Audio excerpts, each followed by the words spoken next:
I'm very pleased, especially pleased, to introduce today's forum. I'm David Thorburn, director of the MIT Communications Forum.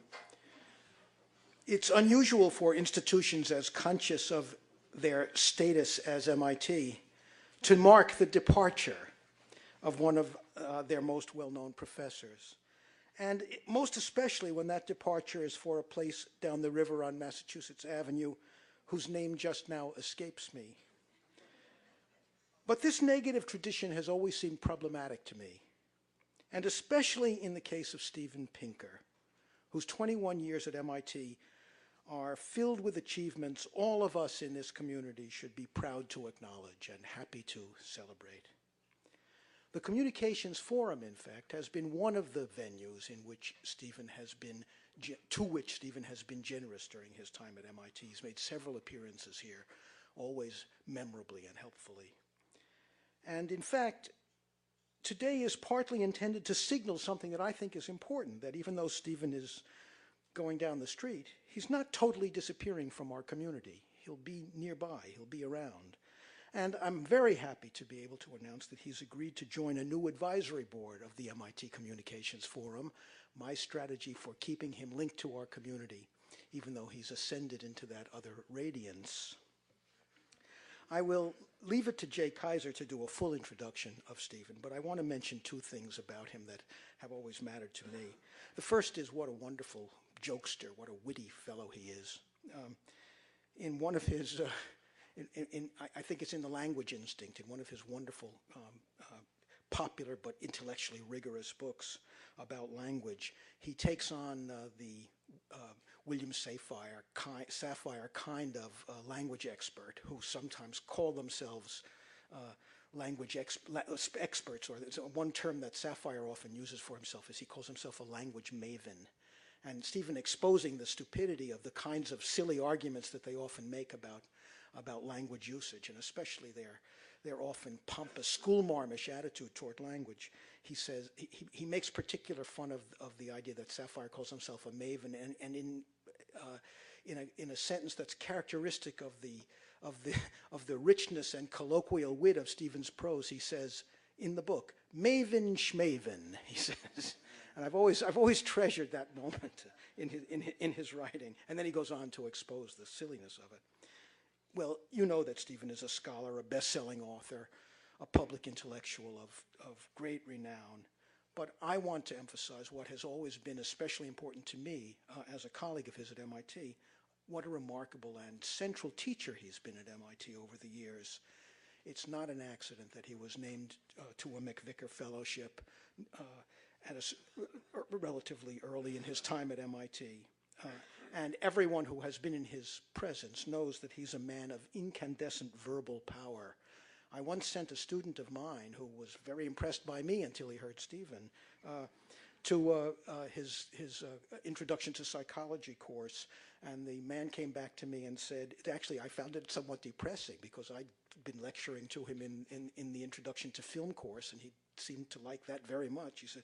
He said, "Pinker's the most articulate human being in the universe." I'm not sure that's an exaggeration. Well, let me say a word about Jay Keyser, who is our impresario and moderator for the day. In some ways, Samuel J. Keyser is an institution not only older and more central to MIT than Steven himself, but also wiser. He was the first Peter de Florez, how do you say it, de Florez chair.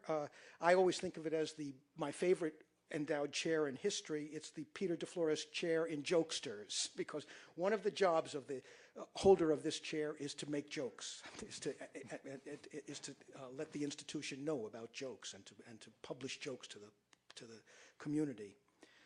And Jay, of course, is a renowned scholar, a specialist in phonology and lexical theory, in poetics, a prolific scholar.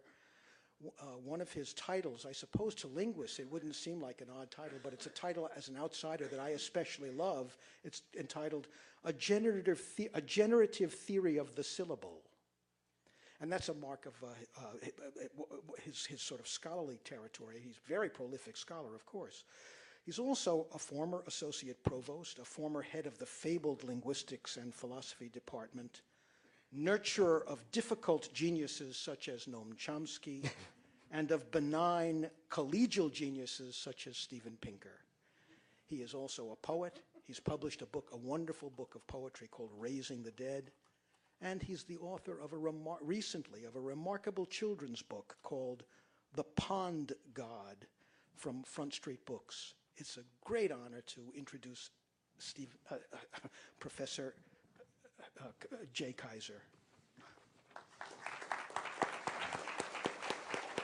Thank you. Thanks, Steve. That was very, thank you, Dave. I guess the drill for this afternoon, Steve and I will talk together for about an hour, and then we'll throw it open to questions for you. I had prepared a little introduction to Steve, and I wonder if you'll indulge me. About 2 days ago, I received an email that I would like to share with you. This email came from a correspondent whom I do not know, and he must have read the announcement for this evening's lecture. The email said, and I quote, "Much of what the author of How the Mind Works says is false. There is no mind." My advice to you, Steve, is pay him no brain.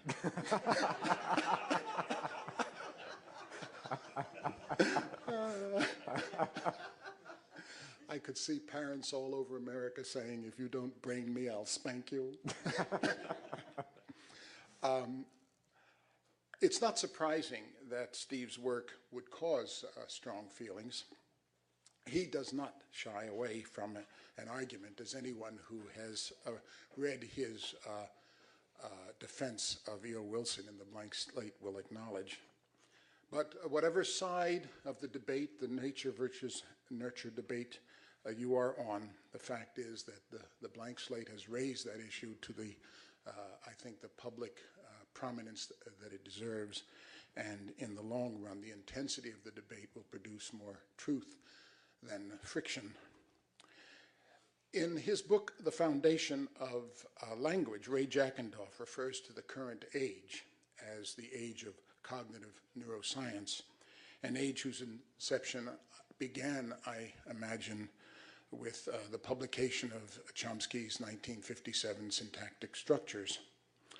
It's an age in which one could speak without embarrassment of the study of linguistics as the study, as Dan Osherson in fact described it, as the study of computational properties of nervous tissue. Chomsky's monograph gave rise to the possibility of a scientific study of mind by demonstrating that language, its defining cognitive subsystem, was not a set of mindless conventions, but rather a highly articulated, structurally dependent system capable of producing an infinite output with finite means. And I think now, 50 years later, no one will quarrel with that characterization, but that still leaves a lot of room for quarreling. And one quarrel has to do with the origin of language. If language is a structurally dependent system, how did it arise in the mind/brain? On one side of the debate are people like Chomsky and Massimo Piatelli-Palmarini, and also the late Stephen Jay Gould, who Pache Dan Bennett take the view that language is a spandrel of the mind, a kind of an accidental side effect of the collocation of some other subsystem or subsystems, for example, maybe mathematics, maybe the ability to count. In any case, it goes without saying that one of the great things about language is that it gave Homo sapiens a huge leg up over all other living creatures because it gave us a history. On the other side are people like Steve himself and his former student, Paul Bloom, who believe that language is not an accidental byproduct of some other mental configuration, but rather is the result of natural selection. This position is shared by, among other people, Ray Jackendorf, who believes that language has, through natural selection, evolved incrementally. So that's one important argument that Steve centers around. Another quarrel has to do with the role of genetics in human nature. Steve is a central figure in this debate as well, arguing that genetics is far more influential than we've been willing to acknowledge in terms of human nature. And the question here is, of course, not either nature or nurture, but how do you render unto nature those things which are natures, and how do you render unto nurture those things which are nurture? Steve has approached these questions not only in his scholarly work, but also in a remarkable series of popular books, beginning with The Language Instinct in 1994, a book which has been published in Arabic, Taiwanese, Chinese, Dutch, French, German, Hungarian, Italian, Japanese, Korean, Portuguese, Spanish. Translations are pending, if they haven't already appeared, in Danish, Greek, Russian, Chinese, which means that he's speaking beyond the confines of the continental United States. And this book, by the way, The Language Instinct, was, well, among other things, was designated one of the 10 best books of 1994 by the New York Times. His other books have similar accolades. There's How the Mind Works in 1997. There's Words and Rules, The Ingredients of Language in 1999, The Blank Slate in 2002. This series of 4 books in 8 years, over and above his considerable contributions as a cognitive scientist, is a remarkable achievement. It has made Steve one of the country's leading exponents of science, what one reviewer called the New Age guru for the machinery of thought. As of July of this year, Steve left MIT to join the faculty of the school where he received his PhD in experimental psychology 24 years ago. He is currently the Johnston Family Professor of Psychology at Harvard University. His departure has brought to an end almost a quarter of a century-long formal association with MIT that began in 1979 when he became a postdoctoral fellow in the Center for, for Cognitive Science at the Institute. For me personally, moderating this evening's farewell gives me a feeling of being in at the beginning and in at the end. I was director of the Center for Cognitive Science when Steve joined it in 1979, a position that I co-held with him from 1985 to 94. I was also the first holder of the Peter DeFlores Chair at MIT in 1990, and when I retired, Steve was the second holder of that chair from 2000 to 2003.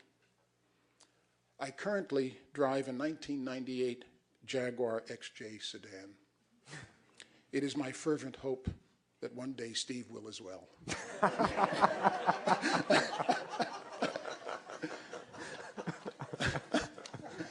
All right, so why don't we start, Steve?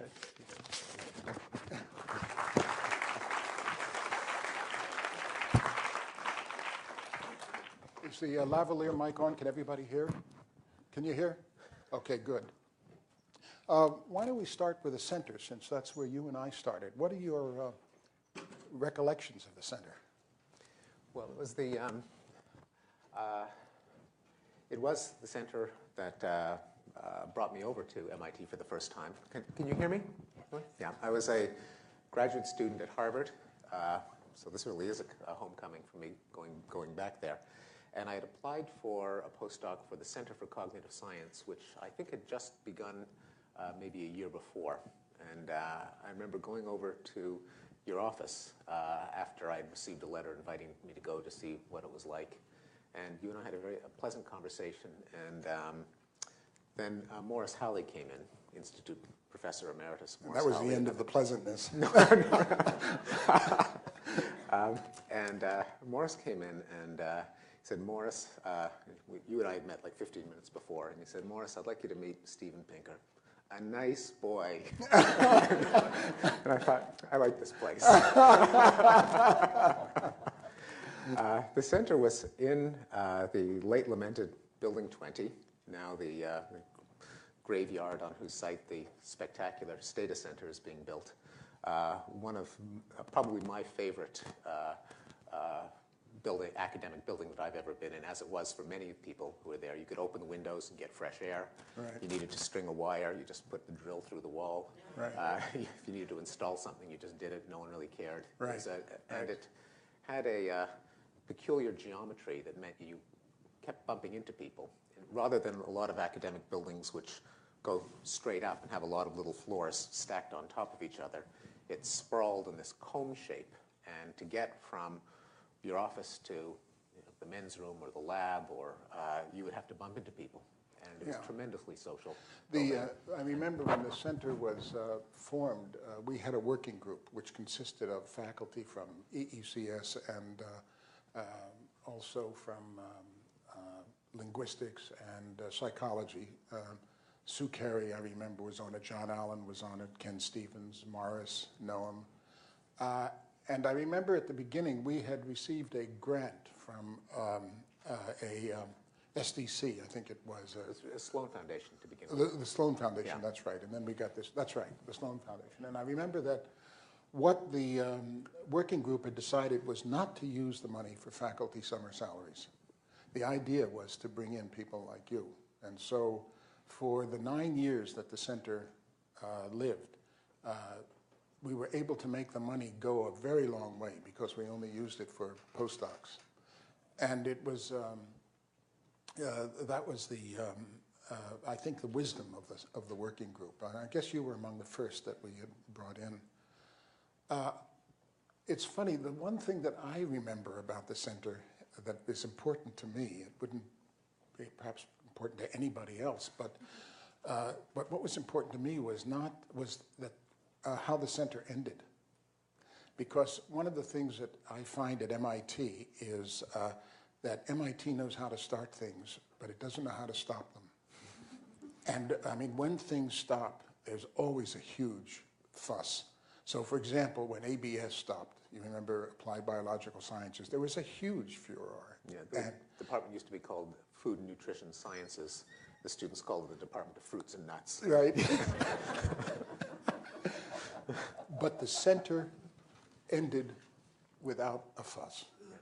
And I would urge all of you to go back to the presidential report of the year that the center ended and read the paragraph that I wrote about it. I mean, I wrote a little poem in there, but I masked it as a report to the president.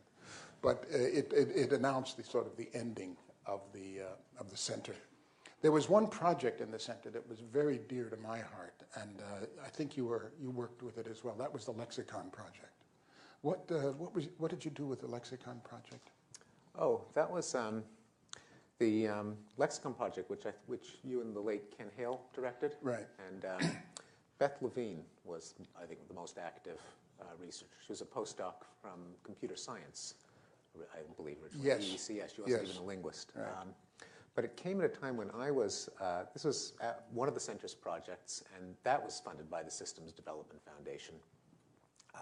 That's right. And one of its projects was to develop computer-based dictionaries of languages such as Warlpiri and some Australian and other endangered languages. But also there's a great deal of theoretical work on what a person knows when they know a word and how the meaning of a word governs how it's used in a sentence. And for me, I attended the seminars and contributed to the reports and so on. And for me, it solved this problem that I had been working on for years and that I couldn't crack the nut until the Lexicon Project came around. And it was a number of papers actually of Beth Levine and Malka Rappaport, who was a graduate student in linguistics here. Yeah. And I thought it culminated in my second book. My first two books were not sold in stores, kind of like the Veg-O-Matic. They were fairly technical linguistics books, and people remember the books that you can get on Amazon, but these were a little more obscure. But yeah. My second book was written on this very topic, and I thought I would, so we aren't just kind of waxing nostalgic, but I think in what I think of as the spirit of MIT, instead of just sort of reminiscing or reflecting on what it's like to be at MIT. At MIT, I think of it as the ideas and the content are always come first. People like to get down to work. So I thought as we would speak, I'd also Absolutely. present some of the actual ideas and research that I developed in the MIT environment and for which I owe a great deal to the MIT environment. So let me just go over the idea and the little paradox that the Lexicon Project solved for me.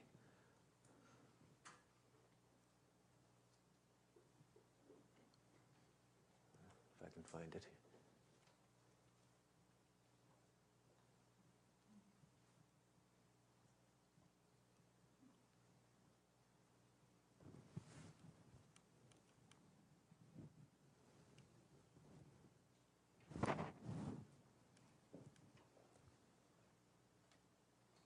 Okay, it was when I was a postdoc, I was working with Joan Bresnan, a linguist who was originally a student of Noam Chomsky's, then was on the faculty at MIT in the linguistics department and was my postdoc sponsor.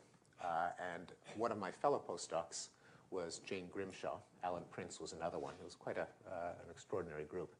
But as a result of working with Joan and with Jane Grimshaw, I developed my first book, which was a theory of language development. What in the child's mind allows the child at birth not prepared to learn any particular language, prepared to learn a human language, but with no predisposition to learn English or Japanese or Walpuri or anything else. What are the algorithms that the child executes on hearing parental speech that allows the child to master the language as a whole? And the book had one chapter each on a number of areas of language, words, phrase structure rules, auxiliaries, inflections. And there was one truly maddening problem in that book that I did not solve at the end of that book. And it had to do with learning how to use words in sentences. And in general, the verb pretty much dictates the structure of the sentence in that you all remember that there are transitive verbs and intransitive verbs. Transitive verbs have an object, like John ate the pizza. Intransitive verbs don't. John dined or John slept. That's the tip of the iceberg of several dozen kinds of verbs, each of which dictates how the rest of the sentence is organized. And one of the things a child has to learn when learning a language is which verbs go with what sentence structures. And in particular, there's a set of paradoxes, but I'll mention the easiest example. There's a construction called the content locative. John loaded hay onto the wagon. Verb, direct object, prepositional object. Then there's a similar construction. John loaded the wagon with hay, where the prepositional object in one sentence becomes the direct object in the other. The direct object becomes a prepositional object. There's a whole family of constructions that work that way. John splashed water onto the wall. John splashed the wall with water, and so on. Literally, probably 60 or 70 verbs that work that way. So Biff stuffed the breadcrumbs into the turkey, stuffed the turkey with breadcrumbs. With this pattern, it would behoove a child here and elsewhere to extract the regularity and use it to be able to generalize to new verbs. So if there's a verb that you hear in one construction, such as John sprayed water onto the wall, the child can generalize to John sprayed the wall with water. And in general, in explaining language acquisition, what you want to explain is generalizations. Because as Jay mentioned in the introduction, the essence of a language is that it's an infinite system. There's no limit to the number of thoughts you can express. You're only a child for a finite number of years, so you hear a finite number of sentences, but you've got to be able to make the leap to the rest of the language so you can say things that you haven't heard before. You're not just restricted to parroting back sentences that you hear.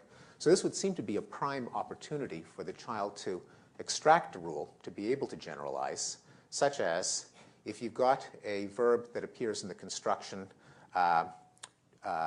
noun phrase into or onto noun phrase, you generalize that you can flip the two noun phrases. So spray the wall with water, therefore spray water onto the wall. The problem is that there are some exceptions, verbs that just don't go along with the rule. So you can say Amy poured water, that should be into the glass, but Amy poured the glass with water doesn't sound right, even though it's perfectly obvious what it would mean. It's just not the kind of thing a native speaker would say. If someone said that, that would identify them as a foreigner. In the other direction, you can say Carol filled the glass with water, but Carol filled water into the glass also doesn't sound quite right. And we've done questionnaires to confirm that people really do grimace at the sentences with the asterisks on them. Now here's the puzzle. It can be stated in different ways. One way of stating it is, if you extract this generalization, a verb that can appear in one construction can appear in the other, then why don't you generalize from pour water into the glass to pour the glass with water, or fill the glass with water to fill water into the glass? How could those possibly sound odd, given that you have this generalization that allows you to make that leap? Or another way of putting it, it's kind of just flipping perspective, is how did the English language survive with this pattern, given that you'd expect the first generation of children to see the pattern would have obliterated these exceptions. They wouldn't have been exceptions for very long. And one possible way out is that everyone makes these errors when they're a child and gets corrected by parents. That seems rather unlikely. I mean, we've looked at transcripts of children in conversation with their parents, and by and large, when parents correct their children, it's for the content of what they say, not the form. I think there's good reason to believe that not every person in this room who finds the sentence, pour the glass with water, to be odd, has been corrected sometime in their history. Another possibility is that kids don't make this generalization, that they're conservative. They just stick with, at least in this part of language. They couldn't do it for language in general, or they'd be parrots. But at least in this case, this is a generalization whose temptation they resist. Well, I tested that by looking at the literature in child language development to see if children ever do make errors like this. If they don't, then we're off the hook. But in fact, there are lots of examples. Can I fill some salt into the bear? That's a 4-year-old child said that, bear-shaped salt shaker. I'm going to cover a screen over me. Look, Mom, I'm going to pour it with water. I don't want it because I spilled it of orange juice. Some of these come from psychologist Melissa Bowerman. So it's clear that kids are not conservative. They do make these errors, which only deepens the paradox of how do they grow into people like us who find these sentences ungrammatical, given that we can't depend on parental corrections. Well, the resolution of this paradox came from a set of ideas that I think emerged from the Lexicon Project. Probably Beth Levine and Malka Rappaport deserve the most credit for it, but there were ideas that were in the air in your work and in Ken's and others that I and other people were thinking about the rule in a wrong way. It's not a rule that fiddles around with syntactic phrases like move one noun phrase into the position of another, stick a preposition in, and so on. That really this regularity should be factored into two regularities. One of them is a lexicosemantic rule, which is almost a gestalt shift. It's changing the way you conceptualize a situation.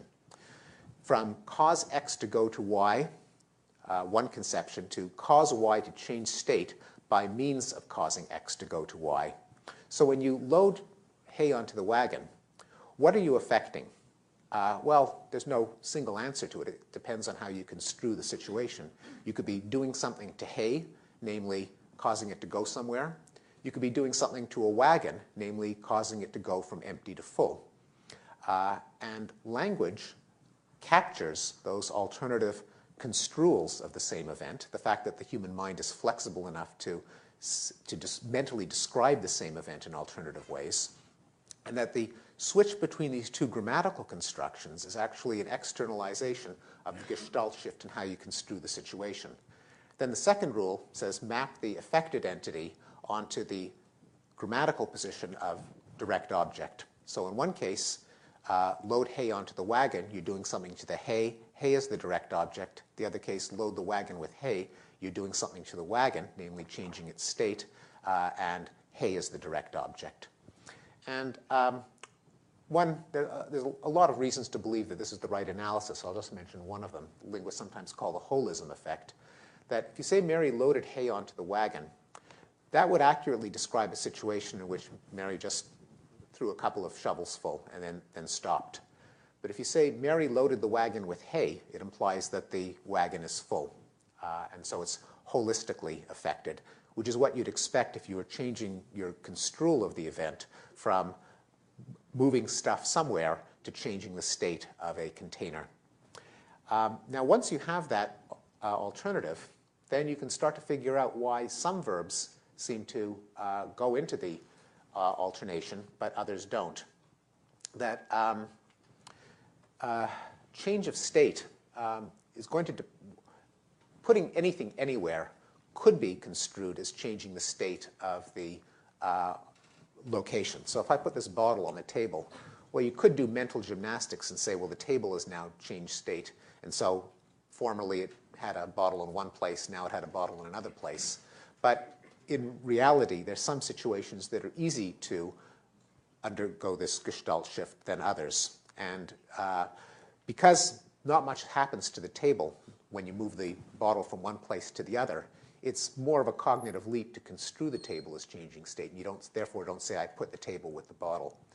And the other discovery of Beth and other linguists around this time, Beth Levine, is that languages dictate for their speakers what kinds of situations can undergo this conceptual gestalt shift and which kinds can't. And they do it by subdividing the world of actions into, according to geometry and force. So in English, for example, splash and splatter both go both ways. Splash the wall with paint, splash paint onto the wall. But drip doesn't. You can drip paint onto the floor, but you can't drip the floor with paint. You can brush the turkey with butter, but you can't pour the turkey with butter. Well, what's the common denominator? And the discovery is that there are narrowly defined subclasses defined by their geometry and force that each language singles out as being able to undergo the shift or not. So verbs of simultaneous contact and motion, where you are simultaneously touching something and moving something along it. Brush, daub, rub, slather, smear, smudge, spread, streak. As a class, they all undergo the flip. Brush butter onto the turkey, brush the turkey with butter. Verbs of imparting force, causing ballistic motion, all undergo the alternation. Inject, spatter, splash, splatter, and so on. But verbs that would seem to be, at first glance, cognitively similar, but differ in details of the kind of intuitive physics and intuitive geometry, don't, such as verb of enabling gravity to cause motion. Dribble, drip, drizzle, dump, ladle, pour, shake, slosh, spill. As a class, none of them permit the alternation. You can spill water onto the floor. You can't spill the floor with water. As soon as gravity is what intervenes between releasing the substance and it getting to the destination, the English language says, sorry, you can no longer construe the object as having undergone a state change. Likewise, verbs of mediated attachment, when there's something between the object and the location, pin, fasten, tape, attach, and so on, there too, you can't flip it. You can pin posters on the wall. You can't pin the wall with posters.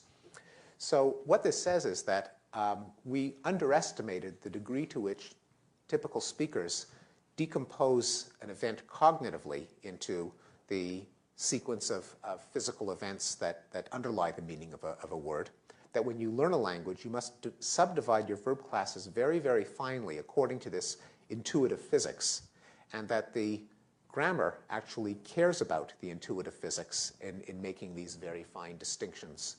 And basically, the learning story would be a child hears a verb used by an older speaker in a particular construction. If he hears the verb used in two constructions, he'll generalize only to verbs with the same intuitive physics description. As soon as you change the intuitive physics, so it's gravity as opposed to ballistic motion, then the child says, I'm not going to make that leap. So for me, it opened up a whole world of how the mind carves events into significant physical relationships in a way that language reflects. Bob? What about other Other languages? languages, many other languages have an alternation like the one in English. As far as I know, everyone that's been documented also has the holism effect, namely, load the wagon with hay means the wagon is full, load hay onto the wagon doesn't. There's a statistical tendency for these kinds of classes to also, on average, be either able or unable to alternate, but the kind of boundary where particular subclasses do or don't varies from language to language. And you can kind of see, if you sort of think about the events, how likely is it that, how reasonable is it to construe the destination or the container as being affected? Well, the more direct it is, the more likely it is that you could think of the destination as undergoing a state change, and the more likely a language is cross-linguistically to allow verbs of that kind to undergo the alternation. So for something like simultaneous contact and motion, there's a very real sense in which when you brush something against something else, you're affecting the surface because you're actually applying force to it. Likewise, when you're aiming something with ballistic motion, the destination kind of defines the path of motion, whereas if it's gravity that's doing it, again, in the intuitive physics, there's one causal link in the chain separating what you're doing from what happens to the floor. And that continuum of direct affecting of the destination or target and container, I think, is universal, but the exact place in that gray area varies from language to language. What I always thought about these verbs, I mean, consider the difference between, say, splash and smear. You can say mud splashed on the wall, but you can't say mud smeared on the wall. And when you ask yourself, what's the difference between splash and smear then? Well, in one sense, there's an agent.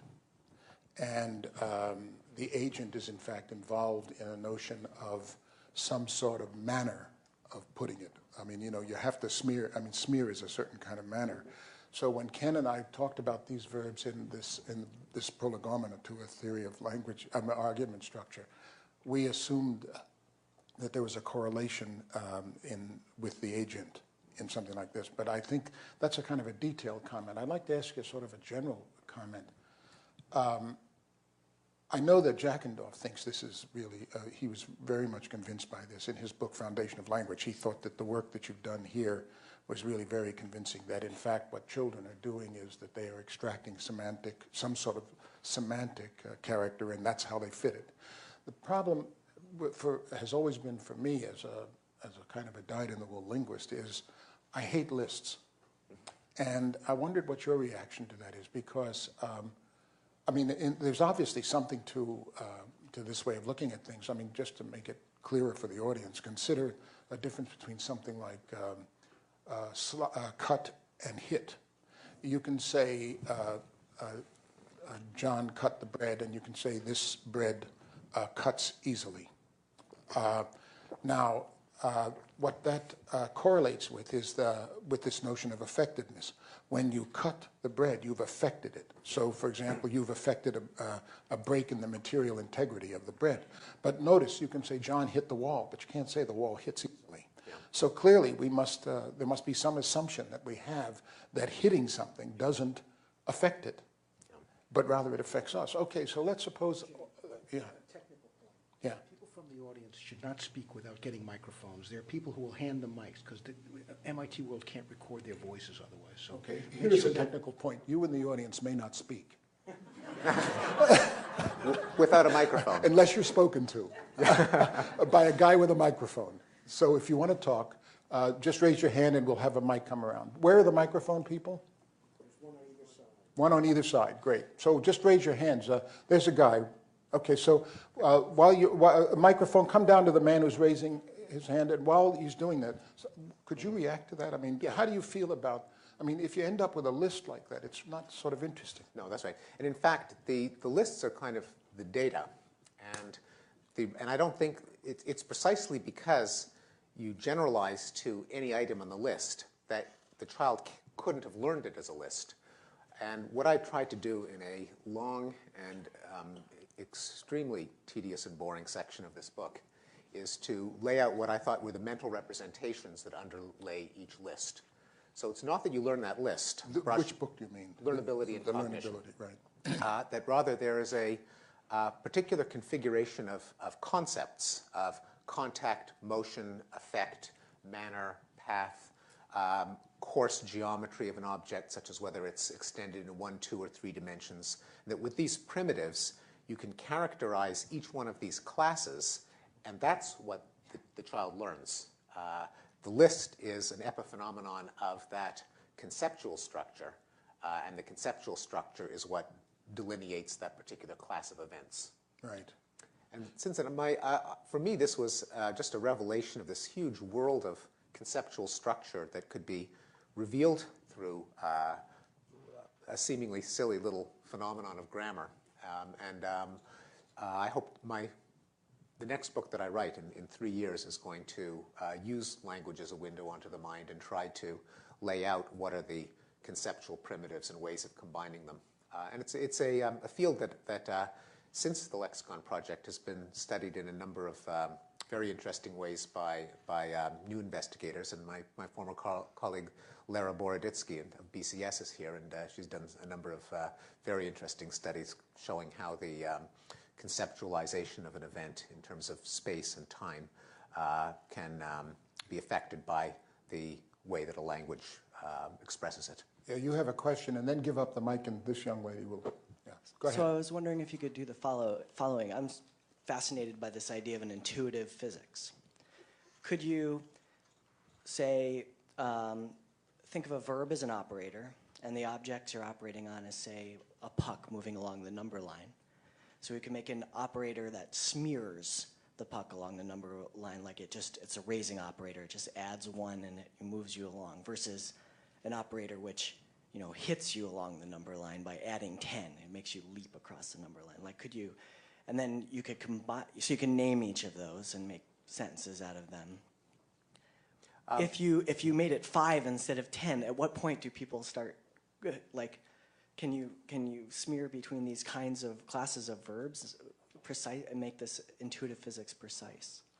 The interesting thing about intuitive physics is that, to a very large extent, at least the part of intuitive physics that language seems to interface with. I mean, there's a kind of intuitive physics that you use when you chase a frisbee, and that's very analog, that ties into the motor system. But the part that ties into the conceptual system is very digital. Events tend to be dichotomized, in, not in, near, not near, affected, not affected. And so there's a kind of conceptual analog to digital conversion that goes into language and into presumably some interface layer between actual words and the raw perception of events, which are, of course, analog in reality. And there's a whole field of work that both linguists and psychologists are pursuing to try to characterize that way in which we kind of digitize things and conceptualizing them. Given that the children, at least at some point, do make these errors, how do they get from the point of making the mistake to not making these mistakes? Yeah, that's a really good question, one that I agonized over for a while. I think that they make them sporadically. I think that adults make them sporadically, and I think that they don't store the errors. That the constraints that I've talked about on which verbs you can extend depending on their semantics are ones that don't prohibit you from ever extending the verb. They just make it sound a little bit odd or a bit of a stretch. I think we still make these errors. You occasionally hear people, I have a list of these examples in the book that I recorded on little Post-it notes as I heard people make them, like the water filling up in the basement really made me upset. And I think kids, like adults, occasionally make them. If you look at as I did, at the number of errors of this kind that children make as a proportion of the number of opportunities to make them, you find that it's very, very small. So at no point is it a dominant tendency. Children tend to respect these constraints from the beginning, occasionally flout them. Adults also occasionally flout them. And I think that historically, often the way a language changes is if it becomes tempting to stretch one of these classes simply because there's an event that is now easier to construe as, say, affecting the container as opposed to moving the content, then enough people start to hear it from one another, and the language then changes and embraces a class that it didn't embrace beforehand. So you mentioned that you don't like lists, and so somehow that these descriptions are more appealing. But I look at the length of the descriptions, and they don't seem to be shorter than the lists themselves. And in fact, the descriptions are really complicated. They have imparting and ballistic versus splatter, which is, kids understand splatter. So what makes you think that it isn't just memorizing the lists? Yeah, no, it's a good question. Two things. One of them is that the fact that children make these errors at all, and adults do as well, shows that it can't just be a list because people leap to words that they couldn't have heard on that list. If a child says, "fill some salt into the bear," it can't just be a list because acquired from parental speech, because most of the time a child will make it to the age of 2.5 or whatever age they make that error without ever having heard that from their parents. So there is a generalization tendency that shows that it isn't a list. But also, the question you ask is quite appropriate, namely, how long is the list of features compared to the list of words? And the answer is, and I haven't mentioned this so far, but what's interesting is that the features that language cares about tend to be reused over many, many classes and tend to be universal, getting back to Bob Silby's question. And they are a very small subset of the number of possible verbs. So I actually compiled an inventory of them. And they are things like contact, motion, force, mediated versus direct application of force, 1 versus 2 versus 3-dimensional extension. It's long in one sense in that it's a couple of dozen, but that's short compared to a vocabulary of, say, 100,000 words, and multiplied by the number of languages there are. So the other interesting result of this kind of investigation is that the features are a fairly small subset of the meanings.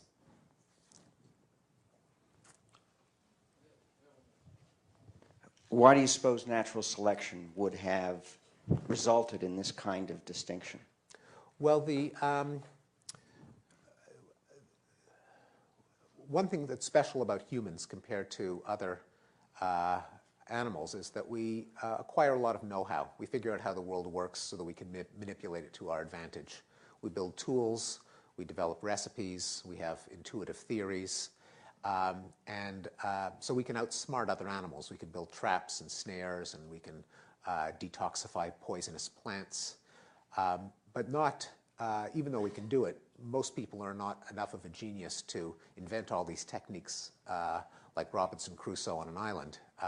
We pool our expertise, and language is what allows us to do that. So I think we parse the world into causal forces that we can then manipulate. And the reason that we digitize physics conceptually, I think, is that if you look, in many cases, if you look at the effects of some continuous action, there's a discontinuity or a near discontinuity in the effect. So you have a marble on your hand, and if you plot what happens as a function of moving it continuously, at some point it falls. Likewise, there's a difference between being in or on. There's a difference between being near and not near. So we kind of compress the high-dimensional space of physics into a lower dimensional space of effects that we care about. That, I think, is the way we conceptualize the world in order to causally manipulate it in our imaginations. Language reflects that, and as Lera would argue, also can in turn affect it as you learn words, and it causes you to perhaps reconceptualize how you can construe an event. And it's part of the, I think, human lifestyle of being very good at manipulating the world and at pooling knowledge of how to do so. You know, what I'd like to do is, there are a bunch of topics that I think people would like to hear you talk about. And because the lexicon is so fascinating, we could just devote the rest of the hour to, we've got about an hour left, we could devote that. So what about this as a strategy? Could I just mention a couple of other topics that I'd like Steve to talk about, and then we could come back to this? All right, so one of the things that I'd like to ask you about, Steve, is because there are not many people who remember him as David Marr. I know that your early work with Steve Kosland at Harvard was on vision.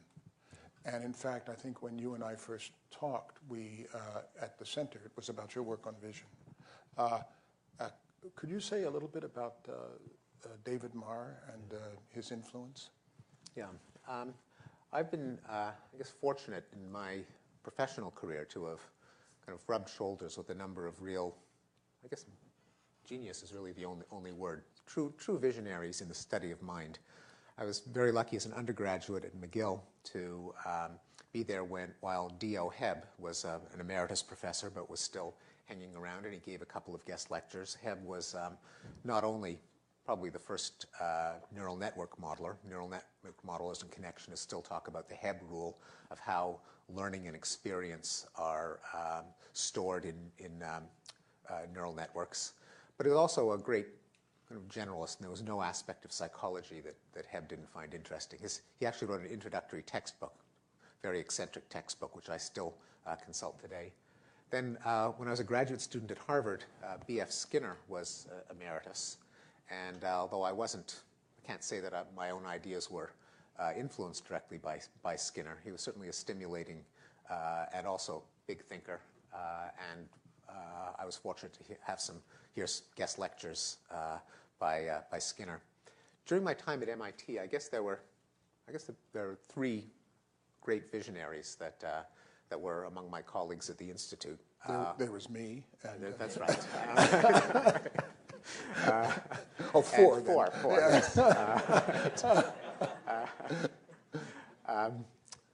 Chomsky, Marvin Minsky, and certainly David Marr. It's too bad his name isn't Marsky. So tell us about each one of those. Why not? Well, I'll start with Marr. David Marr died at a unbelievably tragic young age. I think he was in his 30s. Yeah. He was at MIT from, I believe, maybe 1977 to his death in 1981. He was also in the center. And he was also in the center. Yeah. So I didn't meet him as a faculty member here because he passed away the year before when I was an assistant professor at Harvard. But I did know him when I was a postdoc. And people were rightly in awe of him. Subsequently, I think there was somewhat of a backlash, and deservedly so, because his ideas were probably he was deferred to probably too much, and some of his proposals did become dogma. But I think now the pendulum has swung in the other direction, and he isn't appreciated as much. I'll talk about work that I did that was influenced by Marr, both in one sense, I guess, kind of reducing his stock in that despite what I had originally intended, some of the experimental data that I had weakened one of Marr's main theories, but in another way it did preserve another aspect of it. Let me just go to the right slide. Since it is in vision, it's almost impossible to explain it without visual aids.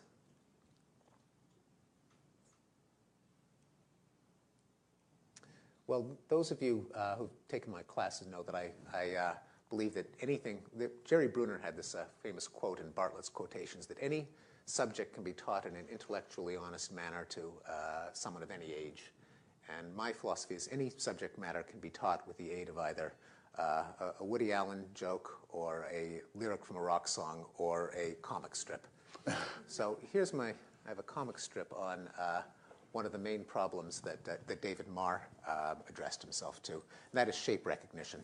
So this is comes from the late lamented comic strip Robot Man. Now I guess it's called Monty, where our nerdy hero says they say build a better mousetrap and the world will beat a path to your door. Well, check this out. I call it the Rodent Annihilator 2000.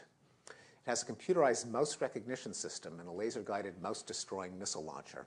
It's kind of appropriate for MIT, isn't it? Here's how it works. The targeting system seeks out mice by scanning objects and identifying certain knock, knock, knock. Mr. Montague and Mr. Robot Man, guess what? Mommy and Daddy are going to take me to Disney World. Target sighted, initiating missile sequence.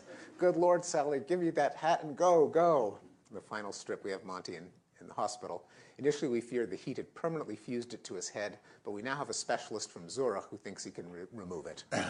Well, this is the problem of shape recognition, and namely, how do you recognize a shape like a mouse or a letter? The simplest mechanism that anyone could think of would be to have a template, a stored representation that mimics the shape of the object, and if it matches perfectly, a detector will say, yes, I've seen that shape, kind of like Monty's mouse detector. If there's a mismatch in the shape, then it doesn't work, and it gives a negative signal. The problem, of course, is that a template matching mechanism will make errors both of omission and commission.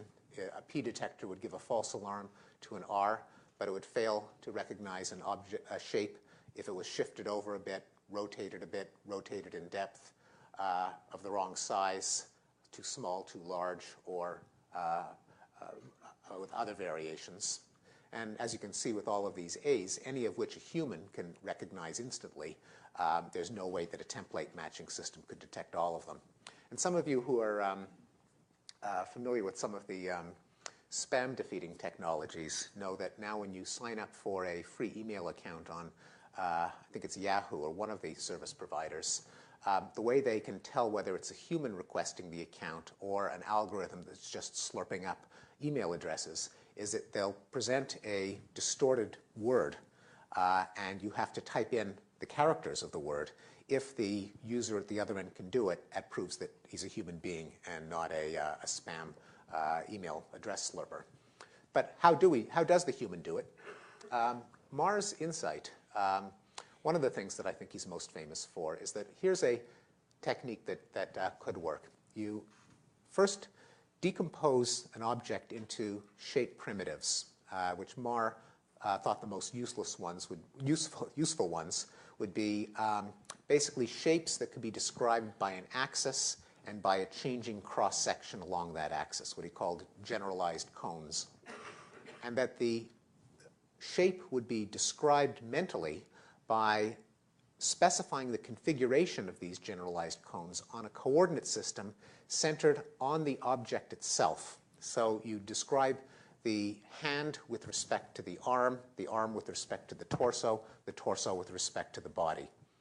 The idea is, I'll skip over this, that if you describe a shape by its configuration of parts with respect to an axis centered on the shape itself, then as the shape moves, the coordinate system moves with it, and the description of the shape remains invariant. So if you can contrast that with a viewer-centered reference frame where you describe the geometry of the object with respect to your own coordinate system, namely up, down, left, right, and front, back. So if you take a suitcase, if you describe a suitcase as something like a block with an elbow, where the elbow is on top of the block in viewer coordinates, then as soon as someone tilts the suitcase, it no longer matches the description. Likewise over here. And as with a template system, you would be agnostic for your own luggage. Whereas if instead you describe the position of the handle with respect to a coordinate system centered on the suitcase itself, then as the suitcase tilted and slanted, since the coordinate system moves with it, the description of where the handle is moves, and you could match it regardless of the orientation. So it's a beautiful idea. And Mike Tarr, now a professor at Brown, and I tested it in a number of ways by, I'll skip the text. The idea was we taught shapes to people, shapes that were too complex to simply be recognized by a simple feature, like a little curlicue. Would teach one of these families of shapes, give them names to people, teach them in one orientation, and then probe people after we transformed it in the picture plane or in depth and saw whether people could still recognize it. So for example, in one experiment, we would teach this shape over here, and after they had learned it in a number of other shapes, we would test them at different orientations and see how long it took for them to name them. We might, for example, present a shape at two orientations, 0 and 105 degrees, and then probe them with the shapes at all of these other orientations. Now, if Marr was correct, and we had a representation of shape that was invariant across all of these orientations, you should be equally fast at recognizing them at other orientations, because the whole beauty of the system is the description thought to be stored in the head is orientation independent. Across all of those transformations, the description doesn't change, and so you should recognize it sideways, upside down, tilted as quickly as you do at the ones you learned it at. Alternatively, if you are good at shape recognition because you simply memorize what a shape looks like at all the orientations you've seen, so instead of storing one template, you store 50 of them for each object, then you should be much faster at the ones you have seen than at the ones you haven't seen. The third possibility is that you have a canonical representation that is specific to an orientation, and if it's mismatches, you then perform some transformation. You crank it to the upright, and then you see if it matches, for example. And so these three theories make different predictions. What we found is that the Mars prediction of orientation independence did not turn out so well. Here's one study where this plots reaction time in milliseconds, how long it takes you to blurt out the name for an object when you see it. This is orientation from 0 to all the way around the circle to 360. These three squares are the orientations that people were trained on. And as you can see, low means fast, that people are considerably faster at the orientations they had seen. And the farther away an orientation was to the nearest orientation, the longer people took. In some cases, they would, rather than rotating to the nearest orientation they were taught, they would rotate to the upright orientation, which was psychologically more prominent. But anyway, this up and down profile suggests that contra Mar, people don't actually store a representation that sloughs off orientation and that therefore is constant across those transformations. But, and then Mike Tarr and my former colleague here at MIT, Tommaso Poggio, have promoted theories of shape recognition that are, in some sense, the diametric opposite to Mar, and posit that the brain stores lots and lots of orientation-specific views. You just know what something looks like, a little tilted this way, tilted that way, sideways, upside down, and so on, and has an interpolation procedure.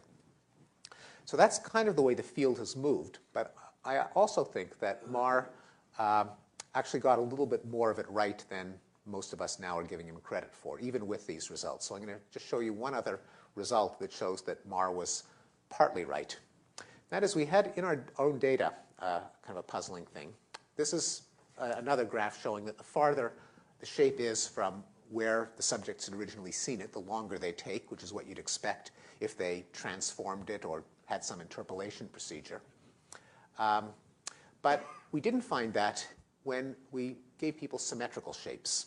If the shape is symmetrical, you can recognize it upright, sideways, upside down, equally quickly, pretty much. How come? Well, one simple possibility is that you have to figure out what the significant axis of an object is. Symmetry, it's not hard to build a symmetry detector out of a neural network. Maybe it's simply that when an object is visually symmetrical, you can zoom in on the axis so you know which way, where the top and the bottom is and which way to rotate it. But it wasn't that either, because if you have objects like this one, which are not really symmetrical, which are skewed, people are still pretty much flat, that is, recognize it at all orientations equally. And even if you had an object that was nowhere even close to being symmetrical, but we jiggered the training set so that the information on the left side of the object and the information on the right side of the object were redundant. If you ignored what was on the left or what was on the right, that was enough. That would give you a unique description of every object in the set, and it was enough to distinguish it from the distractors. So what was crucial was not geometric symmetry, but bilateral redundancy. If all you had to know in order to recognize an object was the order of parts from one end to the other, not caring about which was on one side and which was on the other side, then you could recognize objects independent of orientation.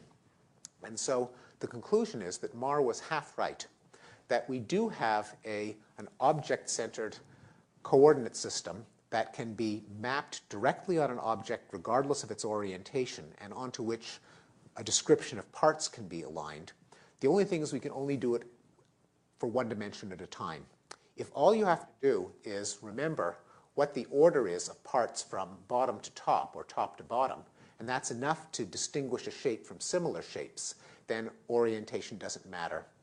If you have to keep track, if you have a set of objects like these where simple bottom to top order of parts is not enough to distinguish, say, this shape from that shape, then you can't rotate both axes at the same time. You can't assign both axes to an object simultaneously. You've got to rotate it to a canonical viewpoint, namely one aligned with your body, and only match it then. Now, this is kind of a very indirect and data-based argument. And one of the beauties of research in both perception and linguistics is that you can often you can corroborate a point that you get by interpreting quantitative data by demonstrations that you as both scientist and human being can just see in the display directly. And that's largely what linguists do. Linguists don't have computers or gather quantitative data because you present the sentence to someone and you can see right away either it is well-formed or it's weird. And likewise in perception, a lot of work can, as I guess Yogi Berra said, you can observe a lot just by looking. In the case of shape perception, there are a couple of very nice demos, again, that show that Marr was not, in large part, was right. And there's an old effect that Marr himself called attention to. Look at these two shapes here. In terms of Euclidean geometry, they are identical. Nonetheless, one of them we have the English word square, the other we have the English word diamond. And they look different. Even though they're the same in terms of their Euclidean geometry, mentally, these are different shapes. And in fact, it takes a bit of attention to notice that these angles are even right angles. If I were to distort it a little bit, it would still be a diamond. Whereas if I were to distort this a little bit, it would very quickly change from square to parallelogram. So what that shows, first of all, is that when we distinguish among shapes, it's not just the geometry, but it's also the way the parts are described with respect to an axis or coordinate system. Now, in this case, that doesn't prove that Marr is right because the coordinate system here is just the retinal upright. So maybe it is specific to the way you see something as opposed to being described with respect to a coordinate system anchored on the object itself. But here is a demonstration that shows that it isn't just the egocentric or retinal upright. This is an old display from a psychologist named Fred Atneve. The crucial thing to pay attention to is this guy over here. Now, well, even before you pay attention to that, notice that these things look like diamonds. What do these things look like? Well, they kind of look like squares, even though if you pay attention to any single one, they are identical. The reason is that you mentally describe this shape with respect to an axis defined by this row. Therefore, these things are diamonds. Whereas for this guy over here, you mentally describe it with respect to a coordinate system aligned with that row. And therefore, with respect to that line, the sides are perpendicular and you see them as squares. And cap it all off, the punchline is this one over here can mentally flip from square. If you mentally group it with these three, it's a diamond. If you mentally group it with these 8, it's a square. And you can get it to go back and forth. So what's flipping back and forth there? What's flipping back and forth is the coordinate system with which you mentally describe it. And that shows that Marr did point to something psychologically insightful in saying that the perception of shape is not simply a matter of matching templates, but also depends on the larger context which defines a coordinate system. What about Minsky? Well, Minsky's was part of a tradition that doesn't exist very much anymore, of kind of the computer scientist slash philosopher slash seer.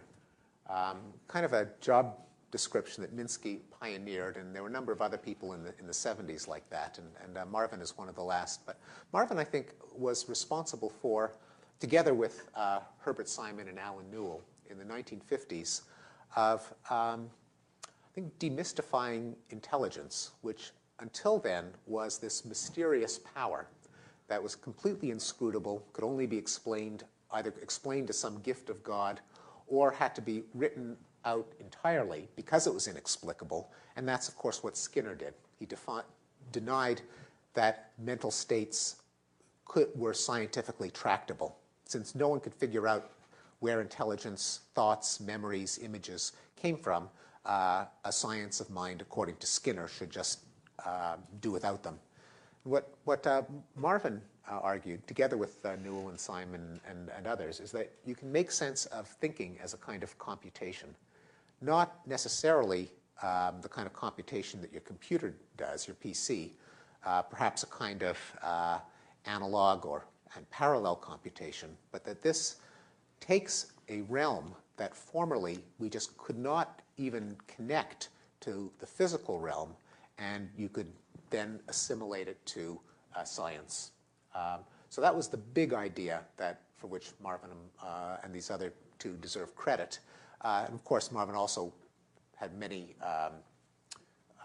brilliant technical accomplishments, but in terms of the big idea, I think that's one that he deserves credit for. And then finally, of the trio, Chomsky. Certainly Chomsky was one of the, had an enormous influence on me. And many people that I speak to, journalists or people that I meet when giving talks and so on, assume that either I was a student of Chomsky's or that I worked with Chomsky, which I didn't do. Chomsky was in a different department, and being a linguist, his methods tended to be different from mine. I was more of an experimentalist. But it was when I was a student, I think I was like a freshman, that I read an article in the New York Times Magazine in, I think, 1972, which first, I think, exposed the world to the Chomskyan revolution in linguistics. And I remember being utterly fascinated by this. Again, these were big ideas. And I tend to think, inasmuch as you can identify early influences, that one of the reasons I went into cognitive science was because of reading about Chomsky in the New York Times Sunday magazine. Among the ideas that inspired me were the idea that, I guess, allied to Minsky's, that you can think of mental life as symbol manipulation or computation. In Chomsky's case, the idea that the mind is a complex system composed of a number of faculties, language being one of them. The idea that much of the organization of the mind was innate, an idea that was completely revolutionary and incendiary in the late 50s when Skinnerian psychology ruled both in psychology and in large part in linguistics, and Noam overturned that by saying that children are, in some sense, pre-programmed to acquire language. My own attempted contribution to this idea was to flesh out exactly what the child was born with in terms of a learning algorithm that allowed him to acquire language. And also, I think what excited me about the whole Chomskyan oeuvre was also the way it tied contemporary work on what makes people tick, to ancient questions about human nature. And that was another thing, that Chomsky revived ideas that really had been kind of dormant since the Enlightenment, of what is a human like and how does that tie into our political arrangements, the way we conceptualize humans in the broadest sense. An idea that, even though I found it tremendously exciting at the time, I didn't really come back to until my most recent book, The Blank Slate, which returned to some of these issues. Chomsky in particular argued that even though a kind of consensus among intellectuals is that the politically enlightened view is that the mind is a blank slate, that was an appealing idea because it would seem to negate the possibility that races or sexes or individuals could be innately different, or that there were constraints on the kind of society that we built owing to flaws in human nature. Chomsky turned that on its head and said, well, in fact, a blank slate can also be a reactionary doctrine because it's a totalitarian's dream. If people really are blank slates, then a dictator is apt to think that we damn well better control what gets written on those slates instead of leaving it up to chance. And Chomsky's own libertarianism and anarchism owes in part to his conception, I think, of a rich human nature that can't simply be written at will by political leaders. On the other hand, there are a number of regards in which my own work and my own thinking are quite distinct from Noam's. In terms of actual technical linguistic work, the analyses of language that I feel more comfortable with are not as abstract and far removed from actual surface forms as is typical in Chomsky's own theories. Just to give a concrete example, although I certainly agree that you can't describe language at the level of just the surface order of words, that there are underlying mental representations, such as the semantic ones that we talked about earlier. But often, those of you who are familiar with Chomsky's technical work in linguistics know that they can get extremely abstract and far from anything that a child actually hears in growing up. Just take a very simple example, one that I explored in some of my other work on language. Here's a regularity about language. Among the English irregular verbs, you've got ring, rang, has rung, drink, drank, has drunk, sing, sang, has sung. There are a few others. So it looks like there's a rule that says for a certain subclass of words to go from the base form to the past, change I to a, lower the vowel, and then to go to the participle, lower it further to a. It goes to a, goes to a. Well, here's another form. I run, I ran, I have run. Well, that kind of fits the pattern 66.7% of the time. I mean, the preterite or past tense works, the participle works, ran, run, but the damn stem isn't what it should be. Now, according to a proposal by Noam and by Morris Holly in their magnum opus, The Sound Pattern of English, a solution to this problem is that the underlying form, kind of the deep structure, if you will, of the verb run is to rin, and that it's actually stored in memory as to rin, and that there is, in addition to the rules that convert I to a or I to a, there's a special rule for run that converts the I to a even for the base form of the verb. Now that's just a tip of the iceberg of the incredible intellectual beauty of the sound pattern of English and of much of Noam's work. But for me as a psychologist, it just doesn't sound plausible, because how is the poor child going to know that the underlying form of run is rin? And what good does it do him, since he's got to start with run and memorize it anyway? So I think there's something of a disconnect between characterizations of language that are done with an eye towards economy, elegance as the main criterion, and those that are meant as the most accurate possible description of the mind of a child. So that's a kind of example. And elsewhere, my first theory of language acquisition used a theory of language that was not orthodox Chomskyan theory, but the variant that Joan Bresnan had worked out, precisely because there were fewer levels of abstract deep structure that were very different from what a child heard, and that made it easier for me to develop a theory that described what happened from the child's point of view. So that's a difference in linguistics. In terms of larger questions, of, say, the larger place of language in the story of what makes humans and of human nature, two prominent differences are the role of evolution in understanding language. I think that if you're going to say that something is innate,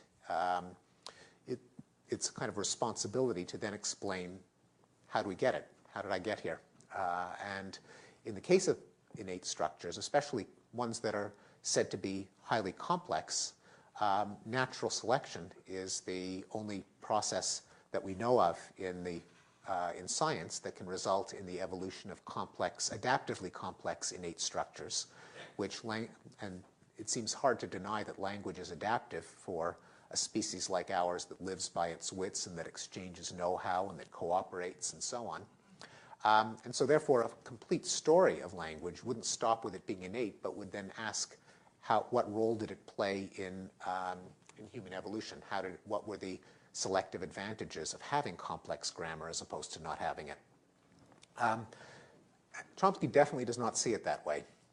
Not only is he militantly agnostic about how language evolved, not that he denies that it could have evolved by natural selection, but doesn't see how there's any insight gained by describing it that way, but also has become, I think, increasingly in recent years, hostile to the very idea that language is in some sense a system designed for communication.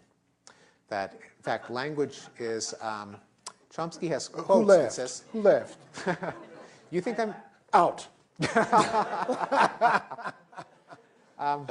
Now, just because there's almost this, for someone who doesn't know Chomsky's writings, this might also almost sound like a mischaracterization or a straw man or a caricature, but I assure you it is not. And Chomsky has written, language evolved for beauty, not for use, and in fact is unusable. People can, it is very hard to know exactly what one could mean by that, especially given that the argument is itself couched in language. But indeed, Chomsky's skepticism about evolution extends far enough to say that there's nothing about language that's particularly well adapted for communication, that people use it for communication in the same way that they use hairstyles or clothing for communication, but there's no sense in which you can understand its function to be communication. And so that's an idea that I consider unhelpful, would be I guess one way to put it. But you know, I mean, I sort of like that idea, and I'm trying to figure out what there is. I mean, why is there in our different approaches? And I wonder if it isn't this notion of what you said, which I thought was really rather, for me, it was an eye-opener, that you don't, the actual forms of language for you are really, they mean an awful lot. So if you are led to Rin, you think, well, wait a minute, this is really getting off the screen. But notice, what about the other things? Like, you see, if you look at Rin alone, you're right, but what about insane, insanity, the whole business of the vowel shift being there?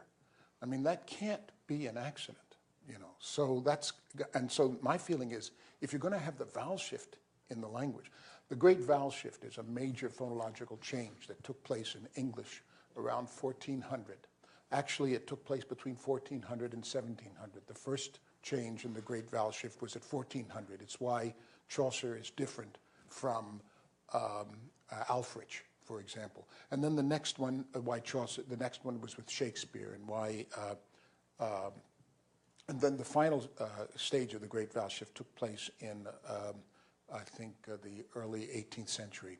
And in any case, the thing is that if you look at these historically, and then you look at modern English, the rules are still there. So, and you probably agree with that. I mean, as you said, it's a beautiful construct, yeah. SPE. So my feeling is, if you're going to buy that, Rin is inexpensive. Yeah. I think there's an empirical question. When you have regularities that are left over from historical shifts, and certainly the great vowel shift and your own work on it is something that anyone interested in the English language should know about, because it affects so much, such as why we have such crazy spelling, which is not so crazy when you consider the great vowel shift, why the English spelling differs from that of all the other European Roman alphabets. Right. So it does explain a lot. The question is the proper locus of the explanation in history, or is it still preserved in our psychology? That is, does ontogeny recapitulate linguistic phylogeny, and do children, as Chomsky and Halley actually said, do children in deducing linguistic forms literally trace out the historical evolution of the English language, which is a main part of the Chomsky-Halley theory, which doesn't necessarily follow, at least in the psychologist sense, of actual mental processes that going on in the brain of the child, as opposed to a perspicuous kind of account of what the child ends up with. And it's possible, I think, that some of these historical regularities are acquired not by retracing the history, but by learning the patterns as associations in memory, without actually having deeply stored in memory the original historical form and then kind of retracing its history when you use or learn the word. One of the, I wonder how you feel about this. as you were talking about the influence that these people had on you, I was thinking, I mean, you never met Chomsky when you had read his article. I was influenced by Chomsky because I had actually been invited to join RLE, and I'd never met him, and I was invited up here, and I remember meeting Chomsky on the steps of Widener, and we went into the Nedick's across the street, which isn't there anymore, for a cup of coffee, and he was telling me about his work on SPE. Well, I had just been given an opportunity to go to England, and I loved England, so I was going to go to England. But then I talked to this guy Chomsky, and I realized I had to. He offered me a year here, and I realized I had to take it. You know, no matter how much I liked England, this was somebody who was coming at language in a completely different and, for me, startling way. And I just wanted to share this with you because when I decided to study, to come to MIT for a year, and by the way, the reason why they were interested in me was because I happened to know something about the history of the language. I knew nothing about the theory, but I knew an awful lot about the history, and they were interested in looking at the history from somebody who knew. But what became apparent to me at that time was that there was a real watershed in the field, because if Chomsky and those guys were right, then all the people that I had studied with were not merely wrong, but their work was worthless.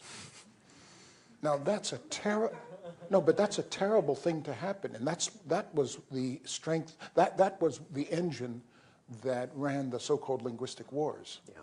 You see, and this is something you missed, because I think it had already, the battle had already been won by the time you came into the field. But when I came into the field, I came in at a time when there was a fight, because there were still the older giants of the field. And then here's Chomsky, and if he was right, I mean, you know, it's not bad to be wrong in a field, but it isn't too good to be worthless. Yes, of course. The problem with that is that what tends to happen as you get older is that kind of younger generations start to say that about you. Yeah.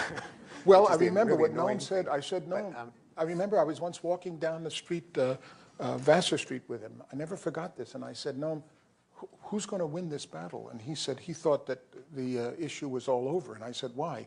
He said, because everything depends on what the graduate students ask and what questions the graduate students are interested in. And that's really how my experience of the field went.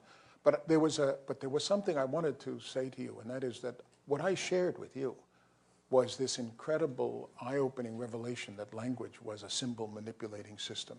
I mean, when I read Syntactic Structures and I saw his analysis of the auxiliary, that was incredible. Yeah. I mean, you know. There's a tremendous formal beauty to language as Chomsky and how he analyzed it, and I think some of it might be elegant description of historical processes, but I think some of it also is a description of psychological processes. And I think the empirical question is, what is really a description of history and what's really a description of psychology? Mm-hmm. Let me mention one other sort of connection, since it is, I think, it's become increasingly of interest, I guess, to me as I've kind of gone full circle to the really exciting cosmic questions that were raised in this article when I was a freshman. I often get asked, do you also agree with Chomsky's politics? And also the corresponding question is, what's the connection between Noam's theory of language and his theory and his political orientation, since both of them are so striking, are so radical by the standards of I guess, the larger intellectual context. In my case, I was influenced by Chomsky's argument in a book not cited very much, but since it came out when I was an undergraduate, it had a big effect on me, called Reflections on Language, which I think is one of Chomsky's most interesting books, because it is the book that lays out the connections between his theory of language, his theory of human nature, and his theory of politics. And I think it's the theory of human nature that links the language ideas and the political ideas. Again, this is a major argument in the blank slate, is that a lot of people's reaction to theories of psychology are because they seem to embody pictures of human nature that have political consequences that people often are uncomfortable with or embrace. In the case of Chomsky's, the link between his politics and his language, he's properly says that these are logically independent. One should not be judged in terms of the other. One can be right, the other can be wrong, but that there is a discernible thread. And the discernible thread for Chomsky is that his view of his politics are those of, he describes himself as a libertarian socialist. For many people, that's an oxymoron, but also an anarcho-syndicalist. Yes, anarcho-syndicalist. That is a kind of a left-wing anarchist as opposed to a kind of right-wing Ayn Rand capitalist anarchist. And the idea is that people have a spontaneous tendency to cooperate, to produce for the sheer sake of it. We're just creative, productive organisms that have an autonomous need to create, to express our thoughts, to create works of art, works of science, without regard for the reward or the consequences. And that the reason that you, the only way, first of all, the only way you can be an anarchist is if you believe that people are naturally good, as opposed to, say, being a Hobbesian and believing that people without a Leviathan to control them will be at each other's throats. So you have to have a somewhat romantic view of human nature. And Chomsky does. He traces his ideas, some of his ideas, back to Rousseau and the doctrine of the noble savage. And if you are not a capitalist, if you believe that people don't have to be motivated by wages or profits, you have to have a conception of the human that we have an endogenous, spontaneous need to create for the sake of it. And in fact, the early Marx, who Chomsky also cites favorably, had this as part of his theory of alienation, that there's a natural human tendency to produce and cooperate, and that social institutions of capitalism kind of suppress that, and also suppress the natural human tendency to affiliate, to cooperate, to form harmonious communities. So I think I think that's the deepest root of Chomsky's belief system. On the one hand, it leads to a anarcho-syndicalist politics. On the other hand, it leads to a conception of language that emphasizes productivity, creativity, the finite algorithm that can generate an infinite number of products. The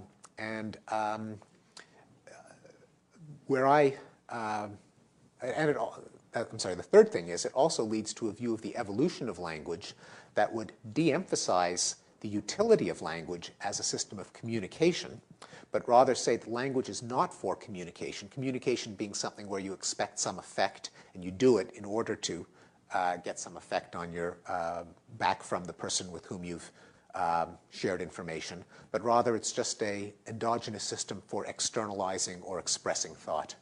And language not being useful, simply being an urge to create or express, therefore can't be explained in terms of its beneficial consequences, which of course is the essence of Darwinian natural selection. Things are selected because they're useful. They get you things. You tell someone else where the berries are, they tell you where the fish are. Both of you are less likely to starve. You have more babies. Those linguistic abilities are passed on. That's the opposite of Chomsky's view, where language has nothing to do with finding out where the berries are. It's just an urge to create. And I have to say that that's a view which is, I think, fascinating and in some ways beautiful, but it's very different from my view. Being a more rooting my own nativism in evolutionary biology, I'm more impressed by the Darwinian arguments and evidence about where innate things come from. And that makes it very hard to think of humans as, first of all, developing any complex system outside the evolutionary process, but also leads to a more Hobbesian view of human nature, that I'm not an anarchist. I think liberal democracy is a very good thing, partly for reasons that Hobbes pointed out, namely that in a state of anarchy, I think the empirical evidence suggests that anarchy in the dictionary sense of no government leads to anarchy in the vernacular sense of violent chaos. And so politically, I certainly part company from Chomsky in not being a radical or an anarchist, but being a moderate and a big fan of liberal democracy. And it's because I think the view of human nature that impresses me is one that emphasizes that we, although we do have some tendency to cooperate, there's also a dark side to human nature. And that's the fundamental split. I think your description of Chomsky's focusing on the creative impulse in human beings, the way you described it is really a pretty good description of the Romantic movement. Yeah.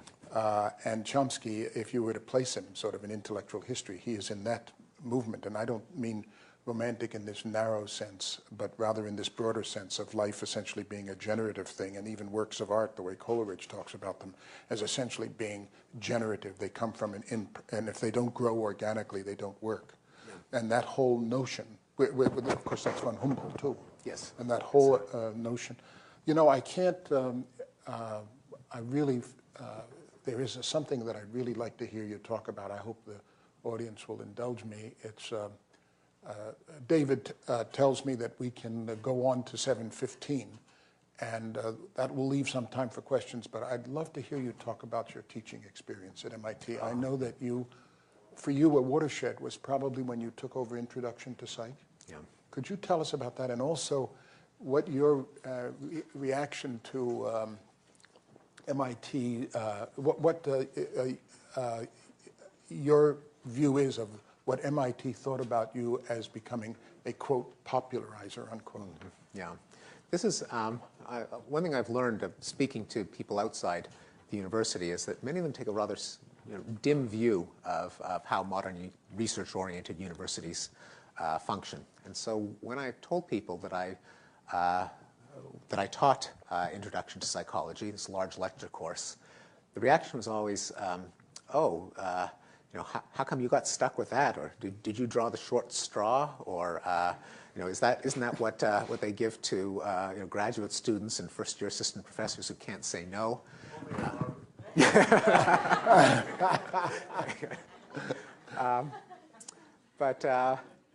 But what I'm very proud to say is nothing could be further from the truth. And I'll find out what it's like at Harvard, and I can't say what's true of other major research universities. But at MIT, I got so much support and appreciation for doing this, not because it was kind of a dirty job that someone had to do, but it really, I mean, I was impressed. I originally took it as part of a deal that I could relinquish another course that I'd gotten sick of teaching, also because I had written a book, How the Mind Works, whose subject matter gave me lots of cartoons and jokes that I could then use in lecturing.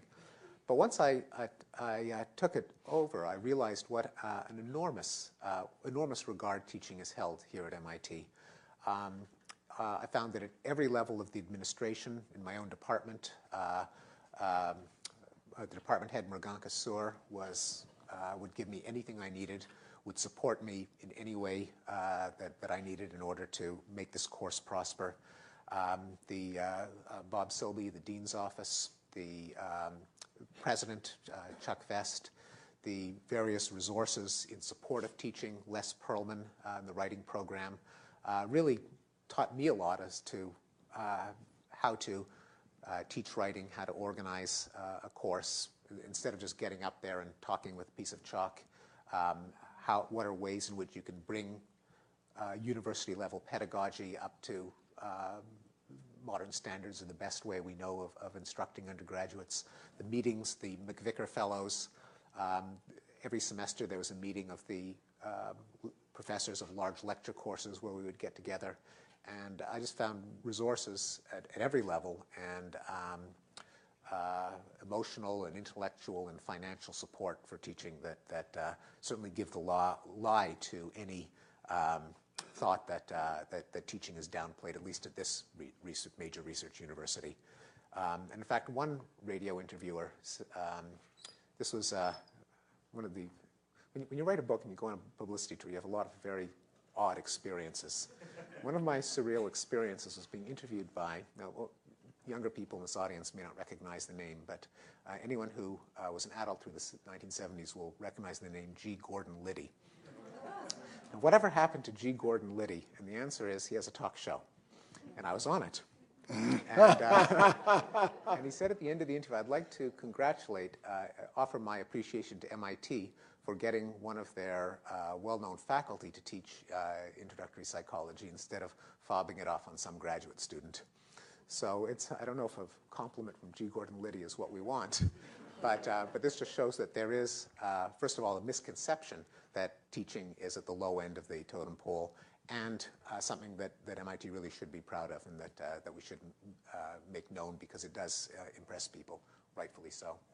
And likewise, another question that I get asked also, I think reflecting a misconception, certainly of MIT, and I suspect of other major universities, is did your colleagues look down on you for popularizing your field?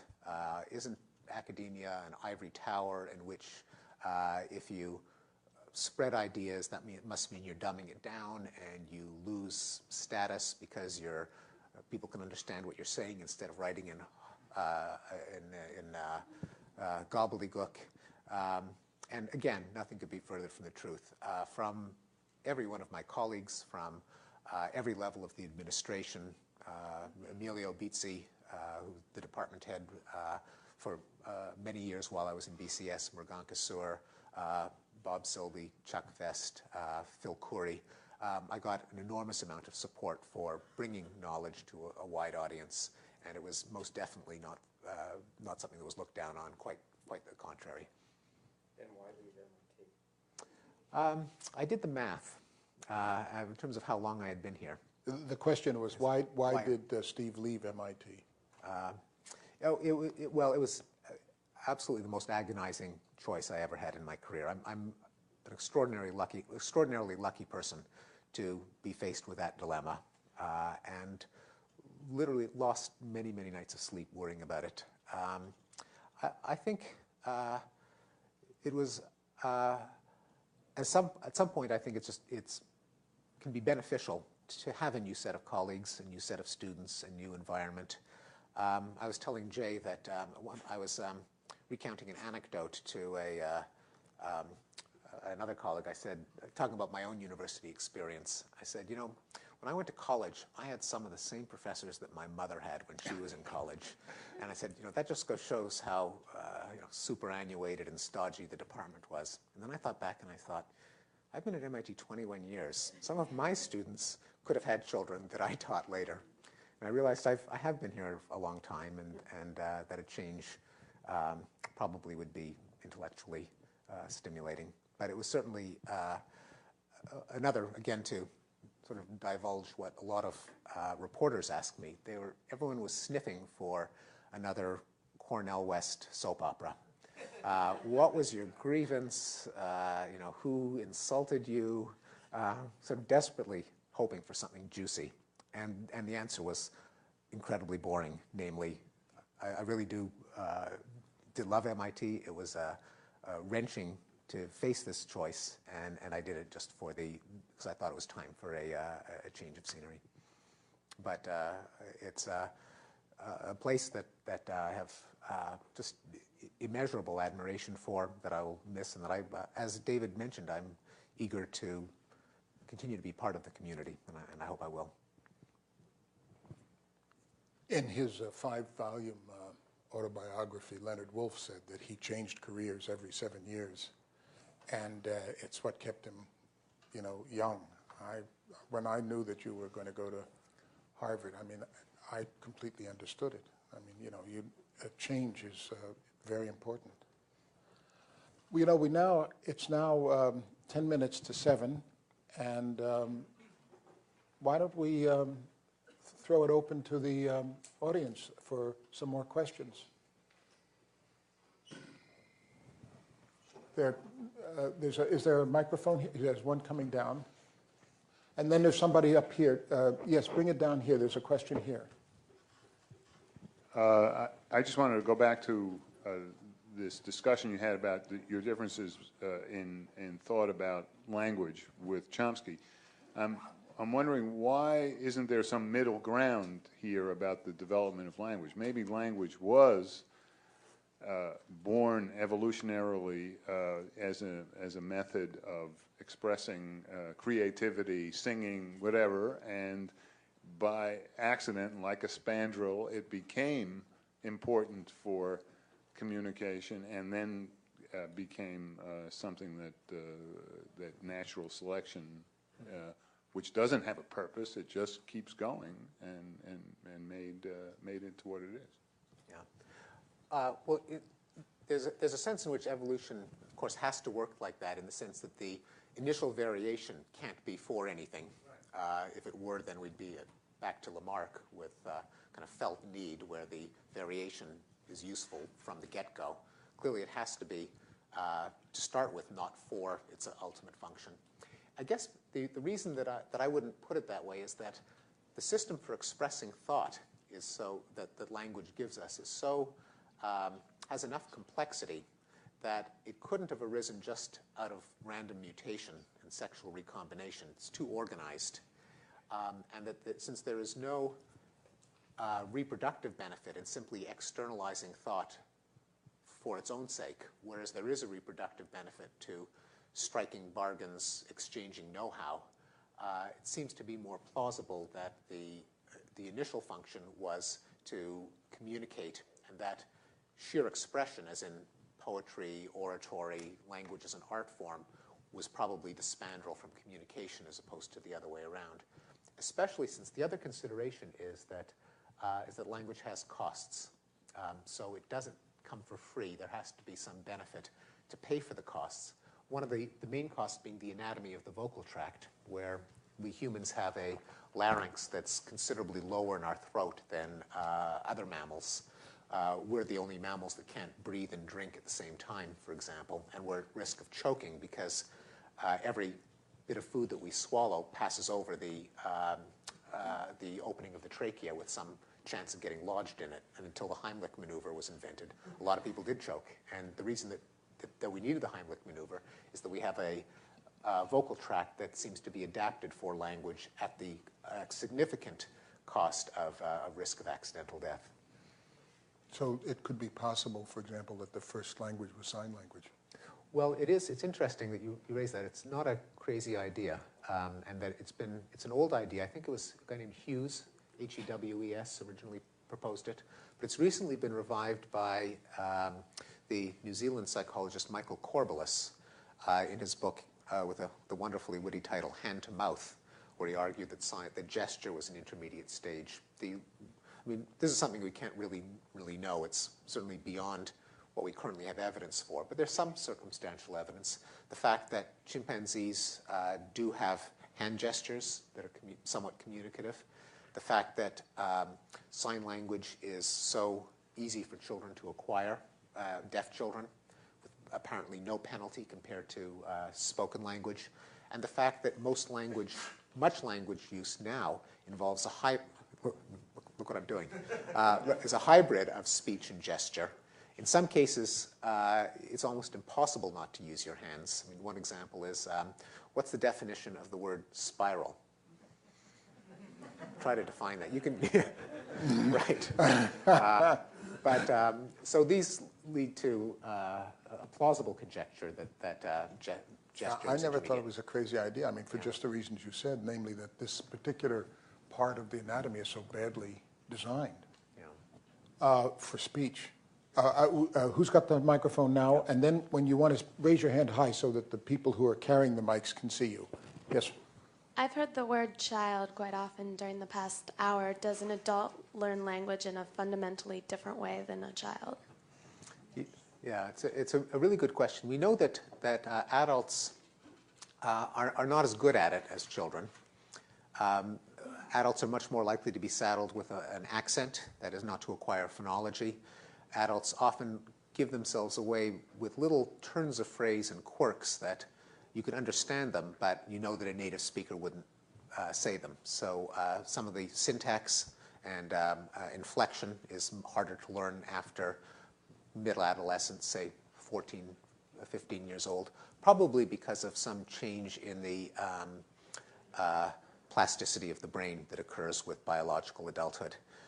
I think the effects are even stronger than we see by studying people learning a second language in adulthood, because I think that adults learning a second language actually do better than one would think, because they have a first language to fall back on. And much of learning a second language in adulthood, I think, is mentally translating from your first language or using your first language as scaffolding. The two reasons that I think that, one of them is that notoriously adults make errors in a second language that would be grammatical in their first language.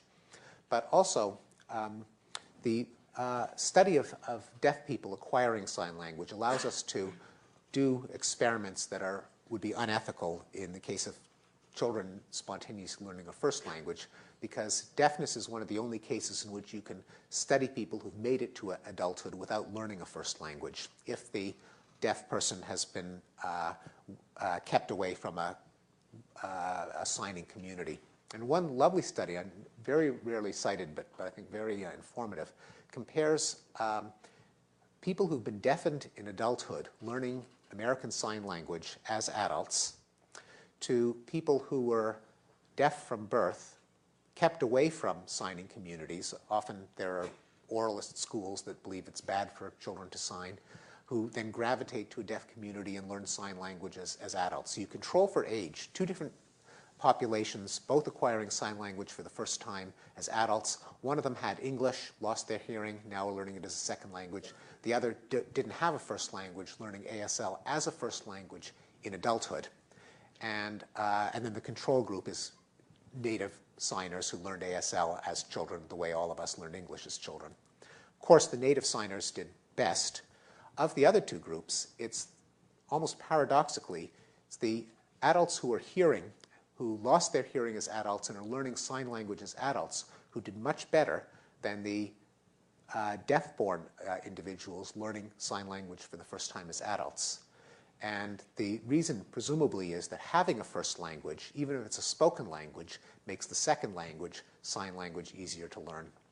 And so this suggests that there would be an even bigger difference between adults and children if we looked at adults who couldn't fall back on an earlier language to help learn the second one. I have a question more about basically articulation. So you two seem to be very articulate people, but the rest of the world isn't so articulate all the time. We don't have the vocabulary necessary to express all the, say, more continuous and analog thoughts in our head, and the more visual imagery that we have in our head. But to express it out into the world and put it on in books and papers and stuff like that, not everyone has that same vocabulary. And so my question to you is, how much is language binding? Like, over your experience in the past years doing research in language, meeting people and doing all these kinds of experiments, how binding is language in the fact that you kind of have to express somewhat continuous and analog signals that are in your head in a sort of finite basis of words, your vocabulary? I mean, does language prevent you from thinking certain thoughts? Well, it's sort of an iterative process in that sense. If you could go on, just thinking your whole life and not ever have to speak, then maybe you could think crazy things. But if you're kind of used to thinking in language because that's the way you were taught, then it kind of goes back and forth, and slowly your thoughts start to fit in with the language starts to fit in with the thoughts. So I guess my question more is, do you feel it's binding at all? Like, as very articulate people, I think you have a very unique gift in expressing exactly what you think on paper. And when we see that, we're like, wow, that's beautiful. That's a piece of language that you're going to remember because it really coincides with something you're thinking about, but in a way that you probably wouldn't have thought of expressing it. And so, but for the rest of us who don't have that kind of vocabulary, who can't express it as well, it's interesting to see that. And I just wonder how binding language can be. I guess I wouldn't think of it as binding in the sense of preventing you from thinking in certain ways, even if you had a smaller vocabulary than someone else. Partly because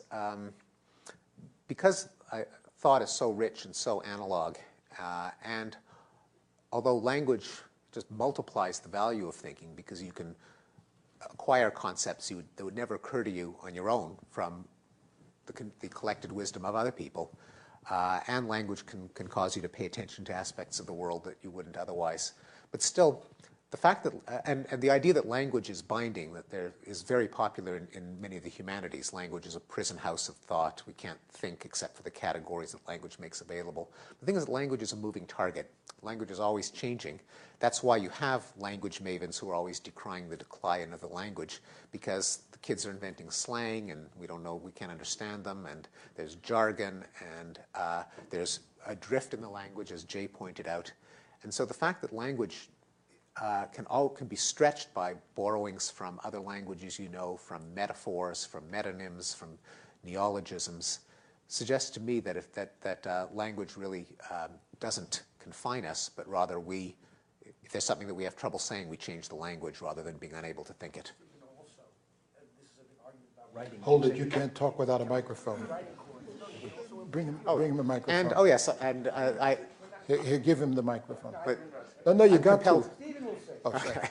And David would be remiss not to mention why we have writing programs at universities, namely to expand the expressive power of people by getting them to use language in more expressive ways and to remove whatever bounds that language might impose for them.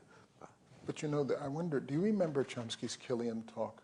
The one I think he raised the possibility in that talk that it's quite possible that the human mind has the ability to have thoughts which are inexpressible, and that in fact, in that sense, I mean, this is at a very abstract level, but that's very possible.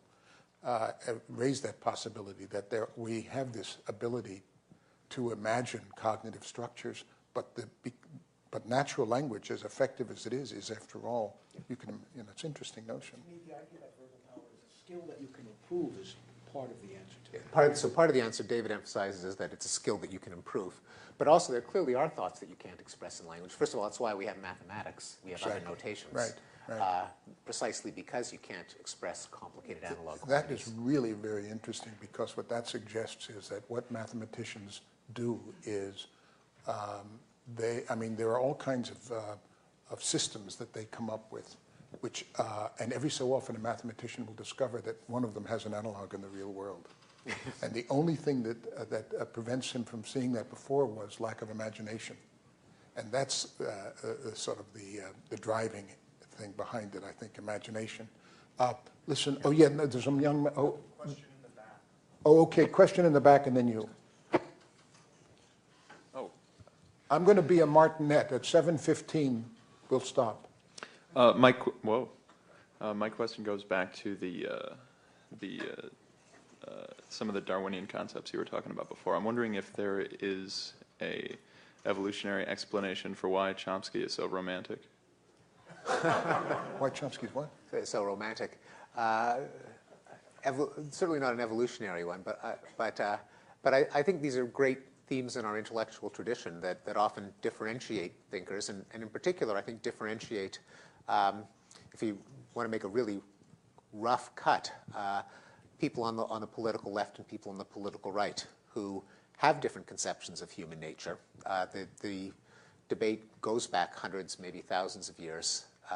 And one of the chapters of my recent book, The Blank Slate, is on the implicit theories of human nature behind left-wing and right-wing political ideologies. I should mention, by the way, that although there's a thread that connects Chomsky to Humboldt and Rousseau and the young Marx, Chomsky also is, in this, as in many regards, is a very unconventional thinker, in that the conventional alignment in most of intellectual history is that it's the people on the right who believe in have a strong conception of human nature, and the thinkers on the left who are much more likely to embrace a blank slate. One of the reasons that Chomsky was so radical in the 60s and 70s is that he upended that equation. And here was a guy who was firmly on the left, who had a rich conception of human nature. Many people, especially in France at the time, just couldn't wrap their minds around that and denounced Chomsky as that he must have had some hidden right-wing agenda for being an innatist. And Chomsky, sort of threading this intellectual line, had exposed kind of a novel line of thought, because the later Marx believed in something much closer to a tabula rasa, and traditional right-wing doctrines like the need for a tough law and order policy, the need for a strong military, a distrust of utopian thinking, all comes from a dark view of human nature that says we are naturally selfish, uncooperative, violent, and that's why we need a Leviathan, and that there's nothing in human nature that can prevent us from achieving a utopia. So Chomsky is, here and elsewhere, is in a sense sui generis. Yes. Me? Okay. You've mentioned a couple times how you think that language is one of the defining human characteristics and so on and so forth. But there are a number of people who would sort of disagree with that and say that's sort of a species-centered chauvinism, and that in fact there are animals which are capable of language, like chimps and gorillas, which, just because they don't have vocal tracts, they can use sign language and that sort of thing. And what I've gotten from your writing is that you seem to think that most of the complexities of our language are in fact unique to humans. And I'm not saying I disagree with you, I actually do agree with you, but I'm wondering if you could talk about why exactly you think they're specific to humans. Yeah. For one thing, the human abilities that so impress us emerge spontaneously in any normal child in a natural human community, whereas the abilities of chimps that we're even tempted to compare with humans are the result of intensive training by humans hell-bent on pushing them to their limits. So in a way, it's not a level playing field to begin with. But even with that difference, the ability of trained chimps to use grammar in the sense of expressing meanings that are dependent not just on the meanings of the individual symbols, but the way they're combined, is extremely rudimentary, even in the most charitable interpretations. So if a chimp uses one sign, the sign for an action before the sign for an object, say 60% of the time, whereas chance would be 50%, that's what the chimp fans call evidence that chimps can master grammar. Now, in the case of humans, not only do you have much more consistent use of order, but ordering one word with respect to another is just a tip of an enormous iceberg in terms of the way in which we can express thoughts using syntactic structures. So I don't think it's meaningful to ask the question, do other animals have language? Because that is simply a semantic question of how broadly you want to stretch the word language. But if you ask the question, do other animal communication systems, ones that spontaneously develop in them the way language develops in us, do they work according to the same principles as human language? I think the differences are rather extreme. Probably the two main ones are our dependence on combination as opposed to individual signs. That is the central importance of grammar. And the other is the way that we refer to things independent of our immediate emotional state or demand or desire or drive, whereas the vast majority of animal communication is not just referring something to something, but rather expressing some emotional attitude towards it. I think a lot of people find cognitive and linguistic science very fascinating, but one of the things that frustrates them is that great thinkers can have such radically divergent, if not mutually exclusive ideas. And this is very different than the way, say, when Einstein expanded upon Newton's ideas by refining certain subtle notions of space and time. You and Gould, for example, just have very different ideas on the role of language in evolution.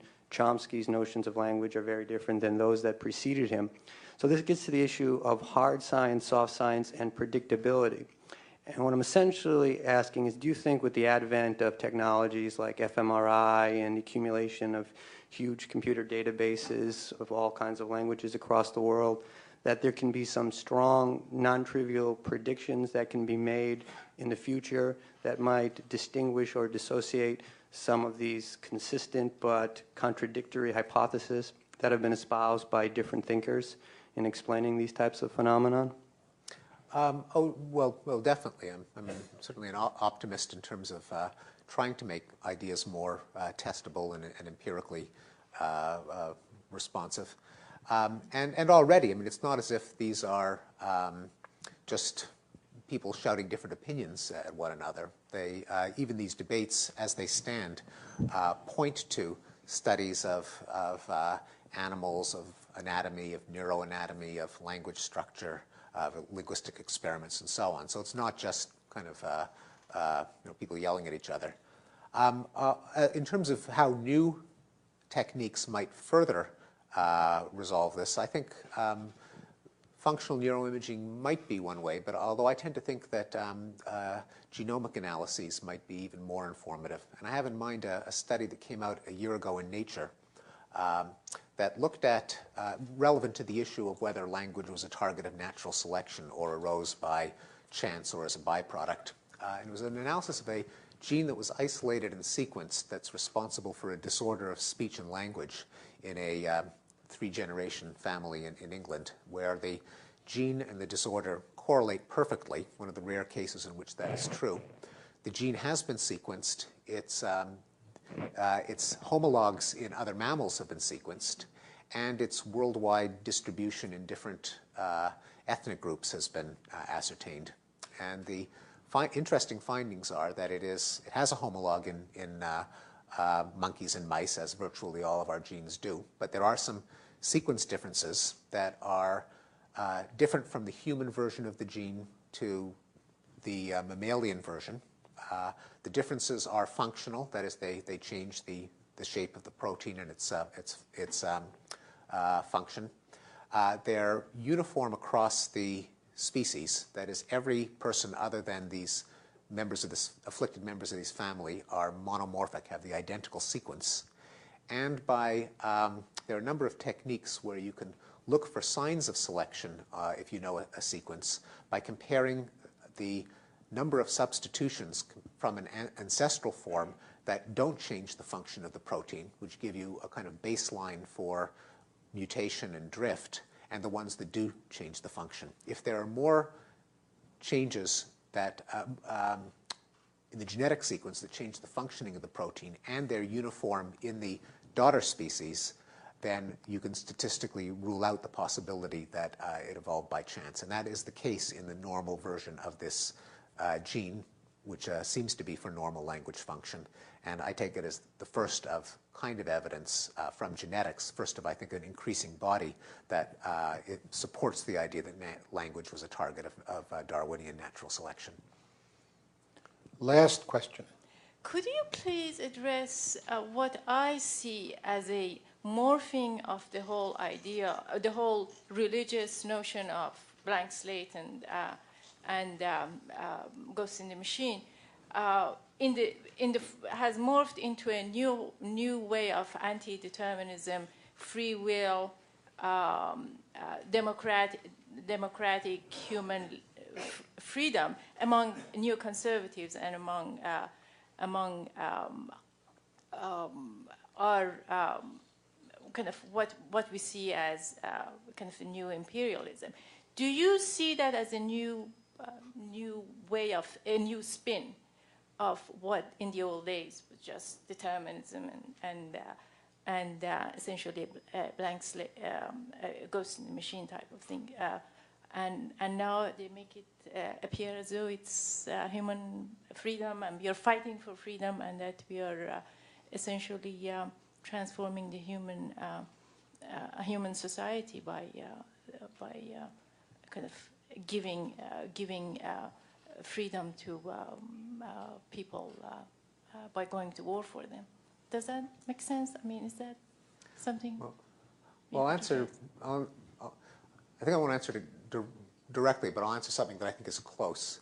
That is a new emphasis on human nature you can tell me whether this is answering your question, is it kind of reviving older right-wing views of human nature as providing, imposing constraints on the kind of society that we can hope for in the future? And Pache Chomsky, the left-wing innatist, are other forms of innatism kind of a part of a vast right-wing conspiracy, as Hillary Clinton would put it? I don't think so, for a couple of reasons. The main one is that modern conceptions of human nature arising in a scientific framework, by being part of a larger, being embedded in a larger biological framework, which has natural selection as the main mechanism of evolutionary change, is not going to win a lot of friends in the American right. And in fact, evolutionary psychology and sociobiology has been denounced not only by the kind of 1970s era academic left, the Science for the People movement and so on, but has also been denounced for the right, by the right, because it is godless, it is materialist, it says that we're just our brains, there's no such thing as an immortal soul, that we aren't products of divine creation, that humans aren't put on earth for the purpose of, for accepting God's purpose, but rather with evolutionarily installed aims. So they consider it to be quite nihilistic and amoral. So it does not make natural bedfellows with the contemporary American right. If there is any sympathy, it's more to a more traditional Edward Burkean right, which is very different from the kind of, say, in the Republican Party today.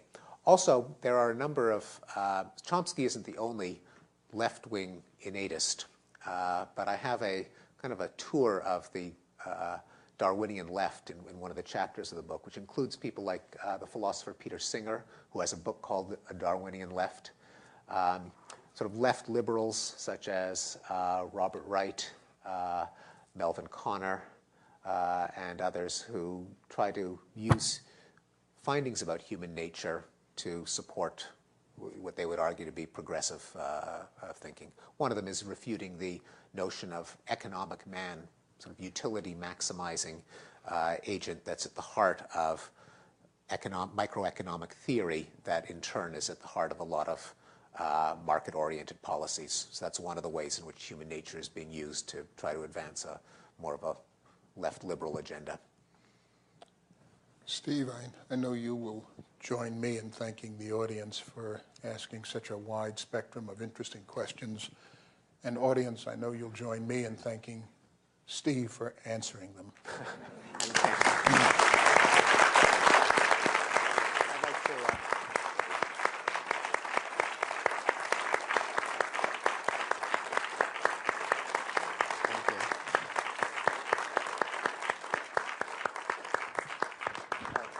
I'd like to thank you, Jay, for emceeing the evening, and David for making it possible.